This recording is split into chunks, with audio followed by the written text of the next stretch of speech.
Monsieur le Président, Monsieur le Ministre, Monsieur le rapporteur, mes chers collègues, nous réexaminons donc en deuxième lecture une proposition de loi qui soulève des enjeux sensibles, parce qu'elle concerne l'humain, parce qu'elle nous rappelle des drames et parce qu'elle a vocation à faire cesser des pratiques indignes qui ignorent ou bafouent les droits de l'homme, mais qui mettent aussi en péril nos écosystèmes.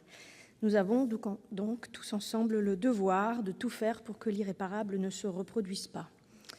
L'examen de ce texte, l'a été dit, est attendu. Il est attendu par les ONG, par nos concitoyens qui prennent chaque jour, on le voit, davantage conscience des réalités économiques, sociales et environnementales de la mondialisation. Par les consommateurs aussi, qui, face à une globalisation des chaînes de production, réalisent qu'ils ont aussi un pouvoir, celui de choisir que le t-shirt qu'ils portent n'est pas issu de l'esclavage d'un autre être humain. En toute responsabilité, le texte proposé par la Commission s'inscrit dans une philosophie de transposition de la directive européenne d'octobre 2014. Il propose de renforcer la contribution des grandes entreprises françaises à l'amélioration des normes sociales et environnementales, au respect des droits de l'homme et à la prévention de la corruption dans le monde, sans pour autant faire porter exclusivement sur les entreprises françaises des contraintes et des sanctions qui, pour être efficaces, nous le savons tous, doivent s'imposer à l'ensemble des grandes multinationales. Nous étions en désaccord avec le texte initial qui aurait pénalisé les seules entreprises françaises, fragilisant encore la situation économique et sociale de notre pays. Un texte qui, certes, aurait pu satisfaire notre orgueil national en nous présentant comme les fers de lance de la lutte pour la responsabilité sociale des entreprises, mais qui, au final, nous le savons, ne serait appliqué qu'aux multinationales françaises et donc n'aurait pas changé la situation dramatique de ces millions de travailleurs exploités de par le monde. La France doit avoir une autre ambition. Nous l'avions souligné en première lecture. Faire évoluer les pratiques de manière efficace et sensible sur le terrain passe par la mise en œuvre des dispositifs contraignants à l'échelle européenne et internationale, bien davantage que par le durcissement unilatéral de la législation française, déjà parmi les plus exigeantes en la matière. Aujourd'hui, avec ce texte, vous nous proposez, monsieur le rapporteur, de franchir une étape essentielle, celle qui consiste à transposer cette directive européenne dont le délai de transposition, cela a été dit, expire au 6 décembre. On peut s'interroger, monsieur le ministre, pourquoi votre gouvernement, si favorable à la prise en compte de ce sujet, a-t-il tant tardé à proposer au Parlement la transcription de cette directive ? Et c'est seulement dans le projet de loi Égalité et citoyenneté qu'on a vu apparaître un certain nombre de propositions. Un sujet aussi grave n'aurait-il pas mérité autre chose qu'un article isolé dans une loi volumineuse ? C'est fort heureusement ce dont le Sénat a convenu. L'objectif de cette directive pourrait se résumer de la sorte: permettre la photographie complète des politiques mises en œuvre par les entreprises en matière d'information non financière, de leurs résultats et de leurs risques.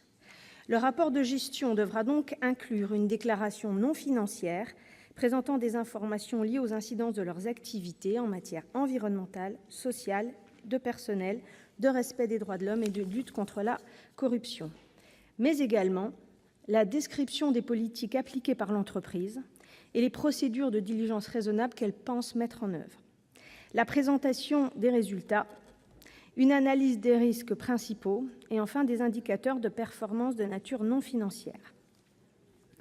Bien que le texte proposé par la Commission ne prévoie pas de mécanisme de sanction ou de régime juridique de responsabilité, l'article 1 tel qu'il nous est proposé déploie un mécanisme d'injonction de faire sous astreinte, inspiré du droit des sociétés en cas de manquement aux obligations.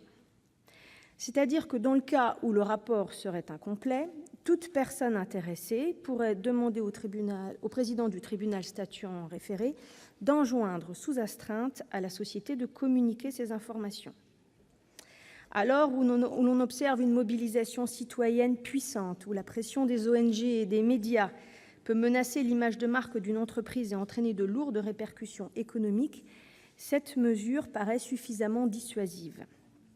Il convient enfin de s'interroger aussi sur le champ d'application de ce dispositif quelque peu transformé par le texte tel qu'il nous est proposé.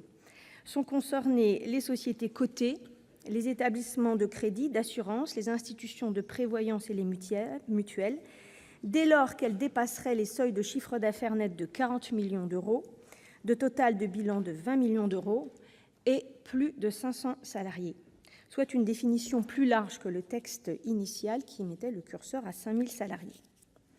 Adopter votre texte, monsieur le rapporteur, c'est donc enclencher une démarche incitative, réaliste, reposant sur la transparence. C'est aussi, et si je ne me trompe, être le premier État membre parmi les pays fondateurs à transposer cette directive d'octobre 2014. Car à ce jour, seuls 6 pays de l'Europe de l'Est l'ont transposée. Un des arguments récurrents de nos collègues de l'Assemblée nationale consiste à dire que la France doit montrer l'exemple à ses voisins. Eh bien, montrons l'exemple en étant une des premières puissances européennes à transposer cette directive. Encourageons nos voisins européens, pays sièges de grandes multinationales, à s'engager résolument dans la défense des droits de l'homme et du bien commun. La responsabilité sociale des entreprises repose aujourd'hui sur un fondement, celui que les entreprises ne sont pas que des acteurs économiques, qu'elles incarnent les valeurs humaines et les principes fondamentaux de nos sociétés. Cette responsabilité les place face à leur responsabilité citoyenne. Mais au-delà du principe de moralité, il y a, et nous ne le cachons pas, un enjeu commercial dont un certain nombre de multinationales commencent à prendre conscience. Car la RSE peut devenir un atout stratégique, un levier de croissance et de compétitivité. Viser une performance globale à la fois économique, sociale, sociétale et environnementale, maîtriser les risques sont autant de choix qui singularisent et peuvent conforter aussi l'entreprise. La transposition de cette directive qui nous est proposée ici participe donc quelque part de cet objectif de performance globale et s'inscrit, je l'ai dit, dans une démarche réaliste et vertueuse. Il y a quelque part quelque chose de réconfortant, pour le moins encourageant, à penser que peut-être les enjeux humanistes et économiques pourraient converger. Mais nous sommes lucides.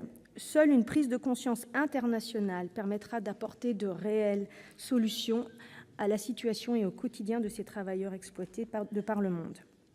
Enclencher une dynamique européenne constitue une étape essentielle, mais elle n'est en aucun cas suffisante. Elle doit d'abord être précisée, c'est ce que nous ferons par un certain nombre d'amendements. En ce sens, le groupe UDI-UC votera donc dans sa majorité l'adoption de ce texte tel que proposé par la commission des lois. Je vous remercie. Merci, chers collègues.